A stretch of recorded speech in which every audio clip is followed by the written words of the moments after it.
So yeah, please welcome Alex on stage. Thank you.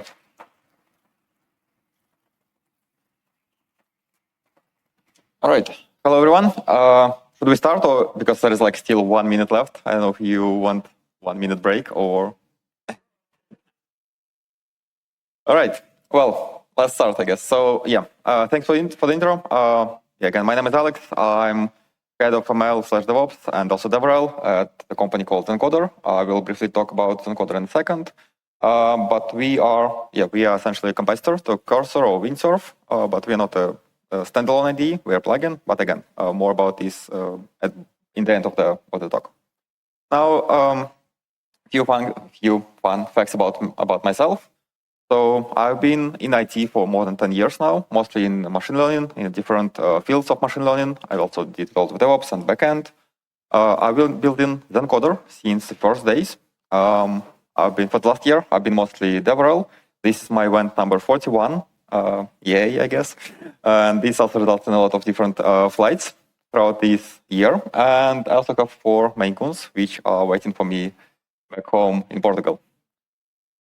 Now, outside of that, you also, going back to the agents, so you probably heard things like that, right? So that AI will soon replace developers, yada, yada, yada. So in this case, Mark Zuckerberg predicted that this will happen by 2030, and that AI will replace mid-level engineers. Now, all of those headlines are attributed to 2 main things, right? So first of all, of course, models are getting better and better. And this here, for example, is from the recent release from Anthropic for Sonnet 4.5. It was released a couple of weeks ago. And as you can see, of course, the new model, whenever it comes in, it needs to beat the previous model. So, of course, at least most of the results over here on this. My thing, for some reason, doesn't throws on the wrong. All right, well, if I use the microsoft, okay. So yeah, as you can see, most of the benchmarks are sort of better than the previous models, but we are most interested, of course, in the coding, right? So the first 2 lines are about coding, and as you can see, Sonnet 4.5 is becoming better than the previous generation of the models.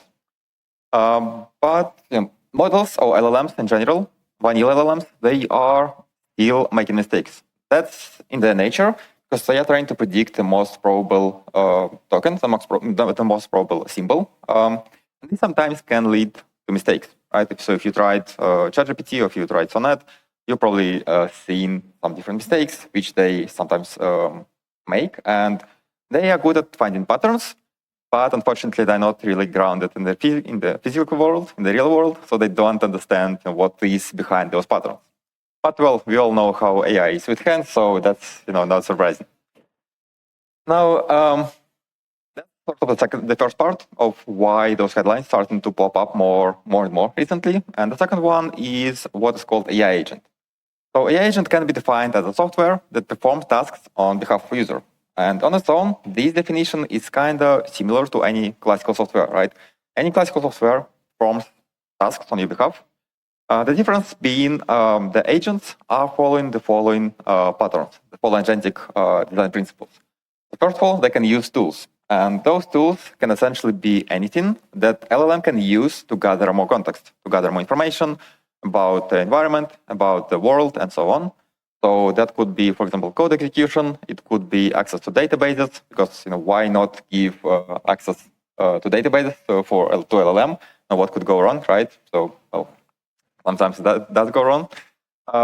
So tool use is still kind of helpful for LLM to become more contextualized about your environment, about your code, about maybe up-to-date information, and so on. Then the agents can also do planning.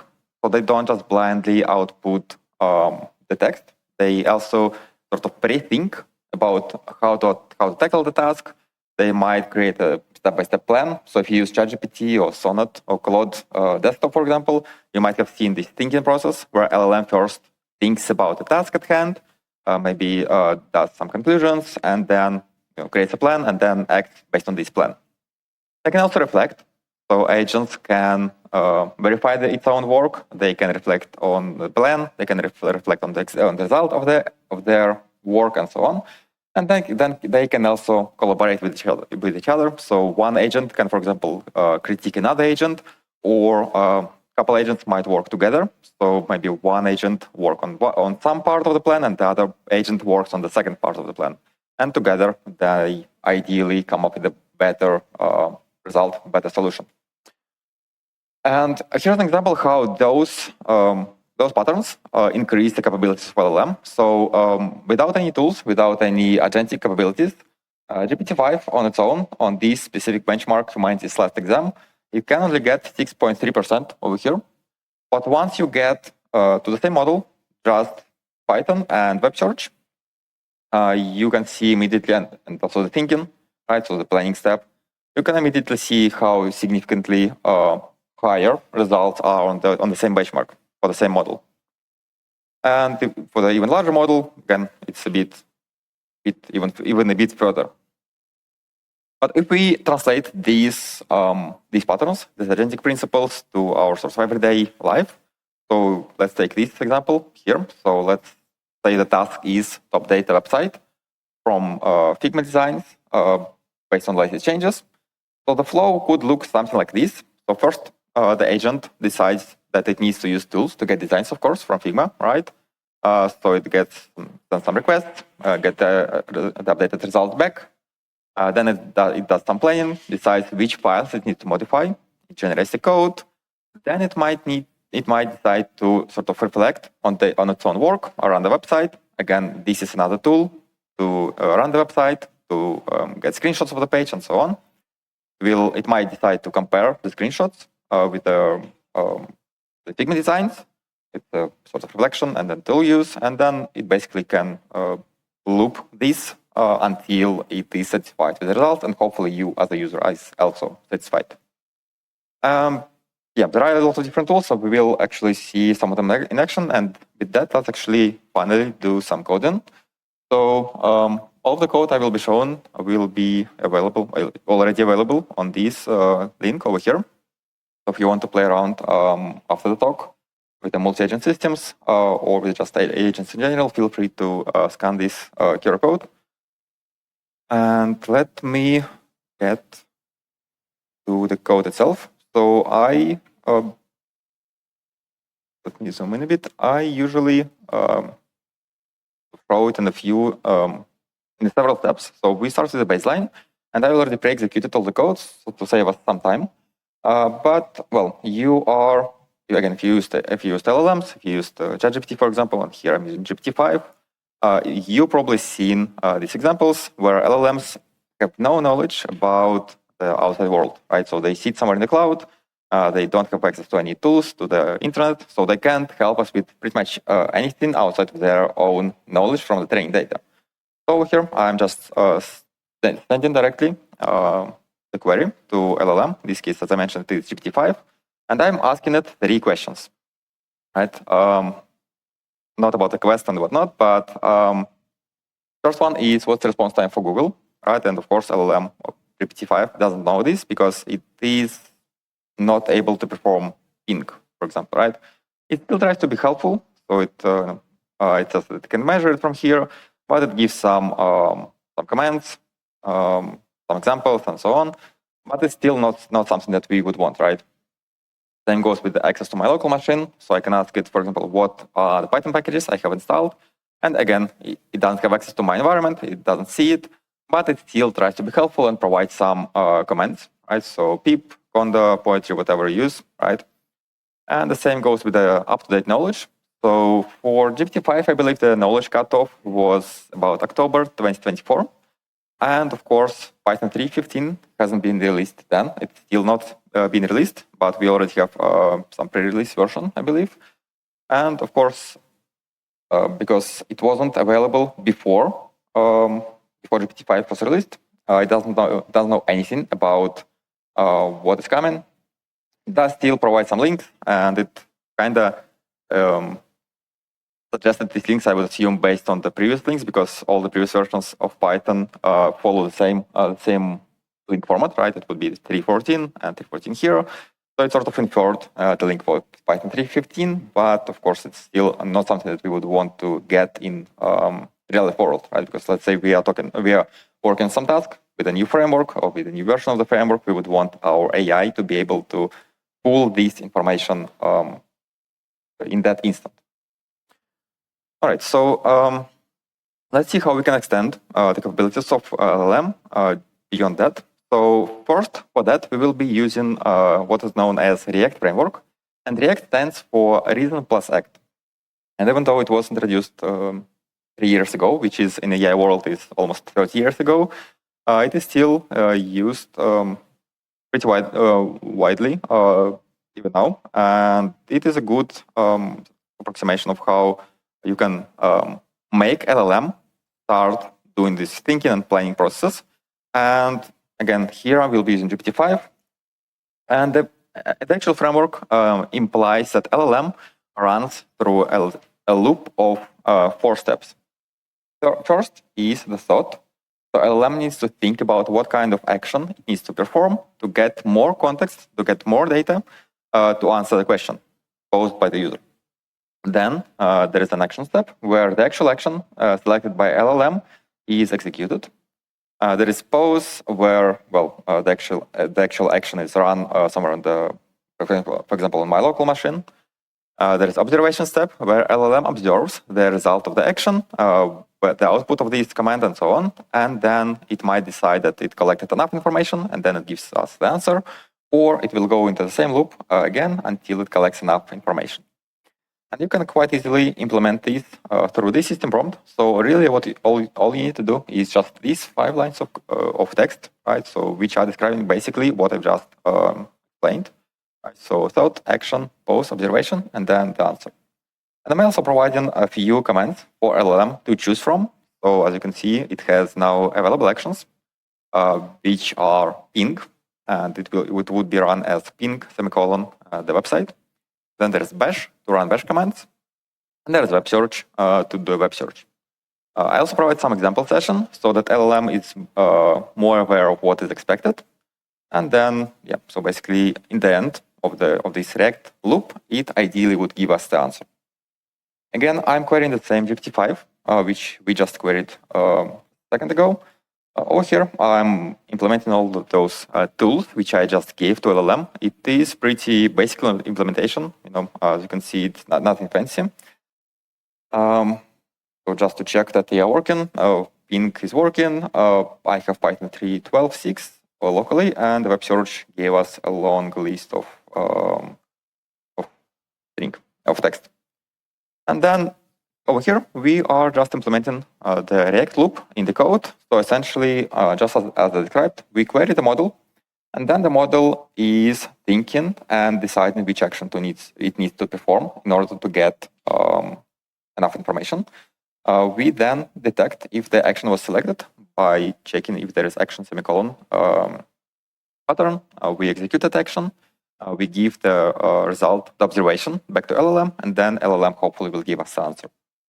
And over here, I'm essentially just asking the same 3 questions which I just asked vanilla GPT-5. And as you can see here, first of all, for the response time, it decided to use ping, correctly, right? We ran ping for it, we got observation, and then the LLM gave us the answer. So, the same goes with the Python packages. So we decided to run pip list command. We ran the pip list. I have a long list of packages. Sorry, let me scroll it all the way down. And then as an answer, GPT-5 gave us this sort of short summary of what packages I have installed. And I didn't know I have that many. All right. And then for the Python 3.15, again, I decided to do a web search, right? So the web search query is pretty straightforward. Python 3.15 was new. It got the content of this page, which is a long line of text. And it gave us, over here, it gave us essentially the summary of what is coming in Python 3.15. And again, the docs are just for alpha release, for alpha version. So this might change, but of course, it is already aware of what is coming, what is new, and it is aware of up-to-date knowledge. Now, as I said, a React framework is still being used even now, but providing tools like I did here is not the most standardized way, right? So let's say someone created a better web search tool than I did here, and I would want to swap from my web search tool to someone else's web search tool. In this case, in this scenario, I would need to go ahead, modify the prompt, maybe modify some examples, modify some inputs, outputs, and so on. And this is not very plug-and-play approach, right? Luckily for us, there is, let me go back to my slides for a second here. Luckily for us, and why does it open up here? Right, so luckily for us, there are a few frameworks which are available to provide LLM with tools in the most standardized approach. The most known is MCP, or Model Context Protocol, which is introduced by Anthropic in December 2024, so less than a year ago, but it has already been adopted even by the competitor, OpenAI, so it is pretty much the standard nowadays for the industry. And MCP consists of two main entities. First one being MCP client, of course, or LLM, which is responsible for deciding which tool to use, and then processing the result of the tool run. And there is MCP server, which essentially first introduces the list of its own capabilities, so which tools it can use, which tools it can run, and what is the output of them. And it is also responsible for actually executing those tools. And those servers can access, of course, local resources or remote resources. Pretty much anything you can program to access, you can convert to MCP server. And here's how the whole flow would look like. So first, there's a handshake process where MCP client and MCP server do handshake. MCP server shares a list of capabilities, and then this list of capabilities is attached to the system prompt to LLM. And then whenever the user asks for something that requires more data, more context, the LLM can decide to choose to use some of the tools. So once it decides to use some external tool from the MCP server, it sends a request to that MCP server. The server itself then queries the external system, gets the data, sends back to LLM, and then LLM, hopefully, based on this, can give us the answer right away. And here's an example of the tool. So in this case, it is for creating branches in GitHub repository. And as you can see, it is pretty much a standardized or structured input for LLM, right? So it provides a name, description, input schema, so which parameters LLM needs to provide and which are required. And for each tool, similar text would be attached to the prompt, and then LLM can decide on its own which tool to use when it needs to perform some action. There are quite a lot of different MCP servers available, so links on that site is just a few marketplaces where you can find a lot of different MCP servers, but nowadays there are probably thousands of different servers available, and they are not just for IT, for development. So like here, for example, there is Grafana or ClickHouse, but they are also available for all the different everyday stuff as well. So pretty much for anything you can imagine, you can find an MCP server. And let's see quickly how they work. So over here, I'm switching to Anthropic, and here I'm using Sonnet 4.5. I'm implementing my MCP client. It is quite a long stretch of text, but the two main things here is first, we are connecting to servers, we are getting their list of capabilities, and we are storing them and to later be attached to the prompt to LLM.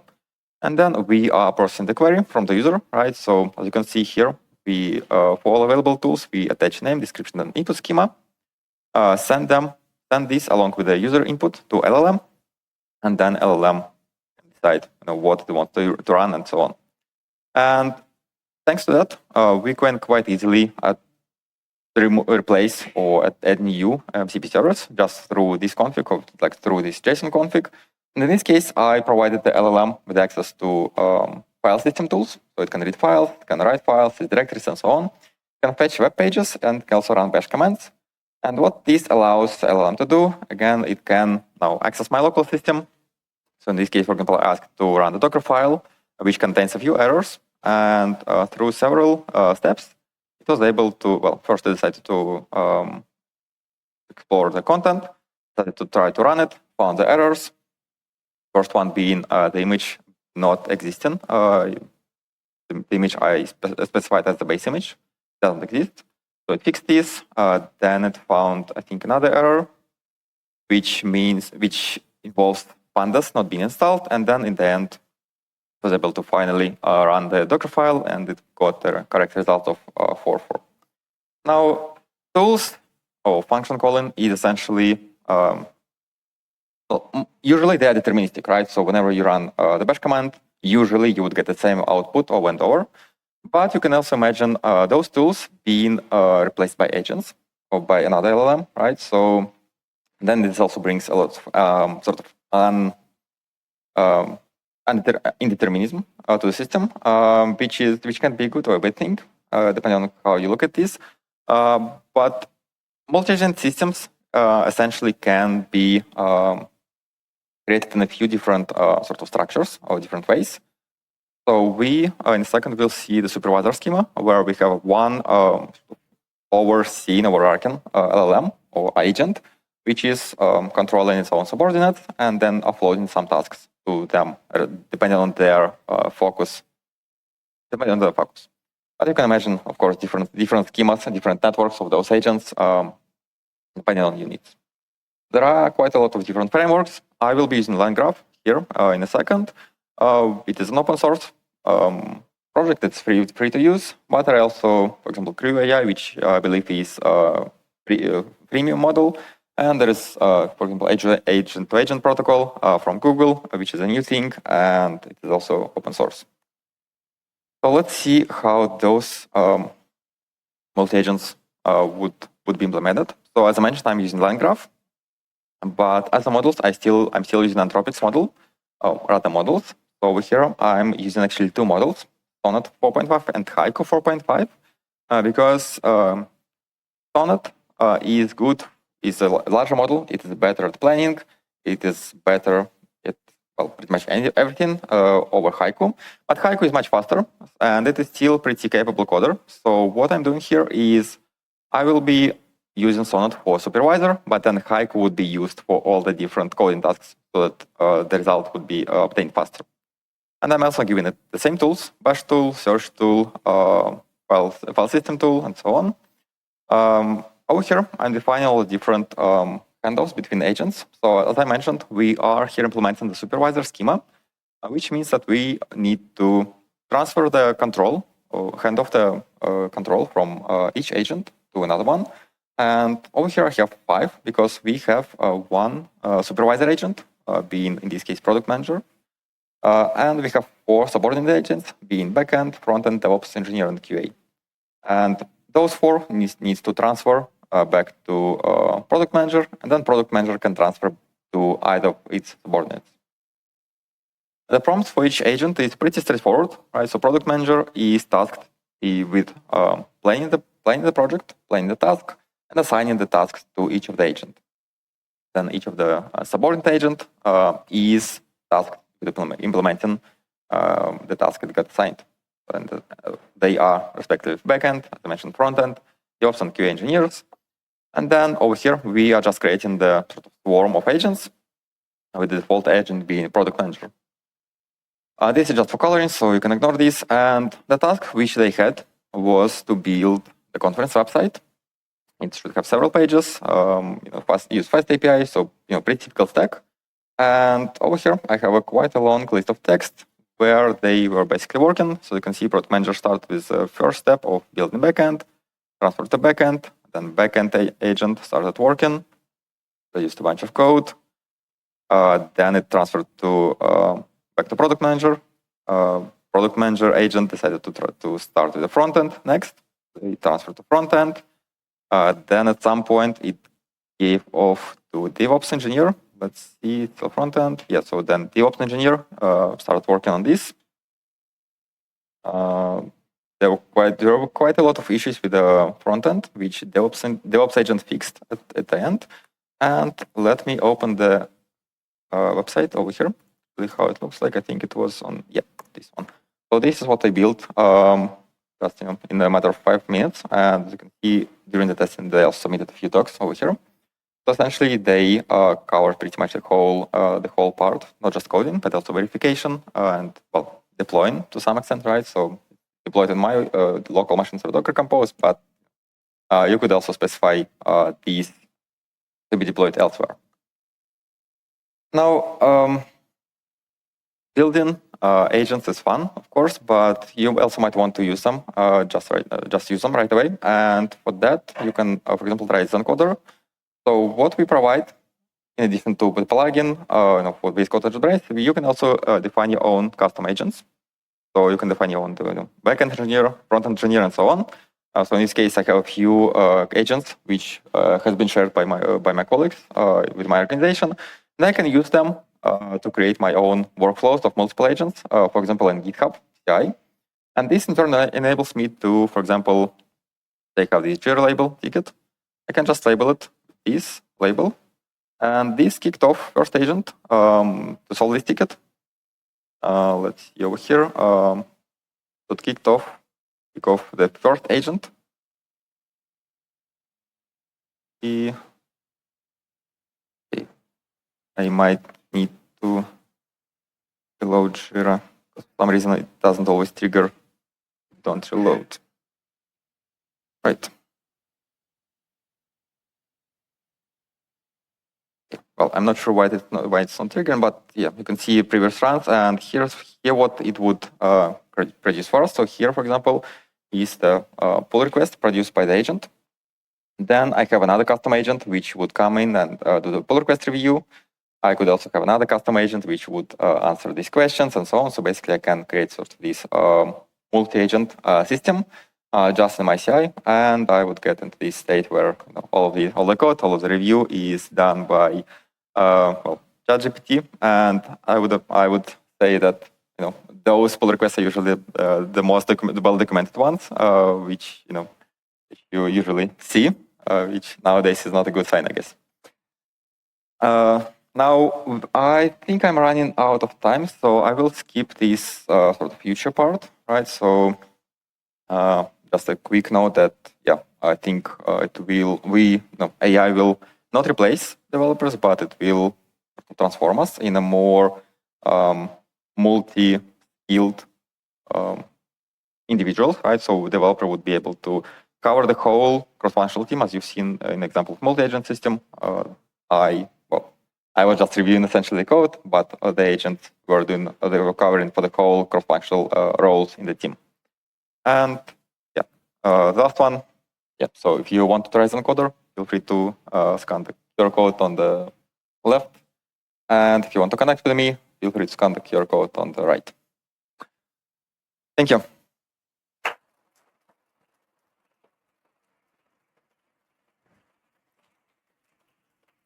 We have time for a few questions. Are there any raised hands?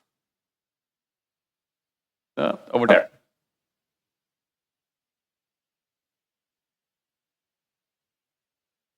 Hi. In your experience, what is the code quality like when you use several agents talking together and they work on a existing project? Mm-hmm. For example, one thing that I see often is that the style doesn't match really the rest of the project. So I work on scikit-learn. Often it will not understand that NumPy fancy index. There's also, it uses for loops. So in that sense, the style doesn't match. It's not a linter question. Yeah, great question. So first of all, the multi-agent system and them working together, it sort of goes into this spec-driven development thing, which is emerging nowadays, where, I guess the case which I showed with the multiple models is sort of in that way, right? So you have the agent which is doing the spec, and then all the different agents are essentially developing the product. And on the second part, on not following the style and whatnot, AI nowadays requires a lot of guardrails, and those guardrails can be in the form of, first of all, of course, some not doing something, but also can be in the form of rules. So a lot of products, a lot of coding assistants, they provide a way for you to define the rules, which AI should follow. So that's one thing. And then another thing is you still want, on top of the guardrails, you also want to let AI to be able to verify itself, verify its own work. And that could be in the form of linters. It can be in the form of tests. So if there are some styling things which you don't want AI to do, and you can add some checks for them, you might want to give that access to that tool to AI to be able to essentially, in the end of the work, run it and see if the work is compliant with that tool or not. Right.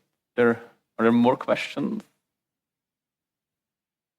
I don't see a hand. I would have a question about like safety, how to avoid the AI deleting your database. Is there basically it's in the if you implement the tool correctly, if it just read-only access to the database is probably a way, but yeah, that's a good question. I actually have a different talk about MCPs in general, but yeah, I think there are different ways, of course, and there are also different attack vectors, right? It's not just about dumping the database, it's also about prompt injections and whatnot. So when it comes to tools and MCP, first of all, of course, you want to limit its permissions, right? So, for example, you mentioned read-only tools, and there are some MCP servers like Kubernetes, for example, Kubernetes MCP. They provide out-of-the-box a way for you to specify only read-only tools or non-destructive tools. So there is like two different flags which you can use when you run MCP server.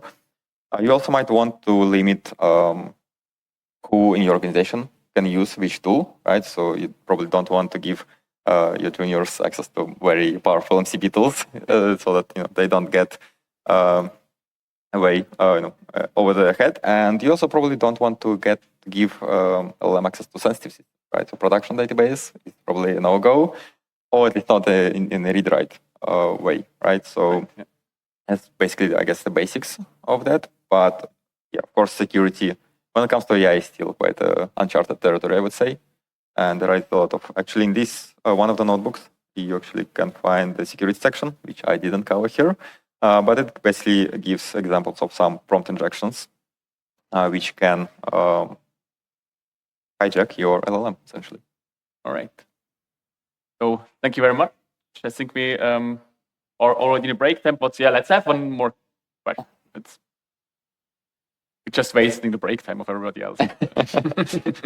No pressure. No pressure. Sorry, you guys. No, just quick. Do you have any rule of thumb when you would use a single agent with multiple tool usage versus multi-agent setups? So ideally, you want to focus your agent on specific tasks, right? So in my case here on the multi-agent system, I focused on more human-based roles like backend or front engineer. But in reality, you probably want to focus on more task level, right? So for example, I know agent to run end-to-end tests, agent to perform unit tests, and so on. And this also allows you to focus the tools available to agent, because a lot of tools, first of all, as I've shown here in the slide over here, each tool essentially extends the prompt, right? So this text gets attached to the prompt, and you can imagine if you have 100 tools, the prompt will become quite big, quite fast. And some of the MCP servers are not written in the, I would say, most optimized way. So for example, Atlassian MCP has, I think, around 80 tools. So you can imagine attaching just one MCP server would overpopulate your prompt quite significantly. And with that, also you want to limit access to only tools which are necessary for the agent to do the job. And that's also why you want to focus on specific tasks. So if that's an agent to run end-to-end tests, you probably want to give it access to browser, but not to Atlassian, for example, right? So that's, I guess, the sort of trade-off you want to take. Thank you. Right. Thank you very much. So please enjoy your break, and you will probably be available for questions there. Thank you. Thank you.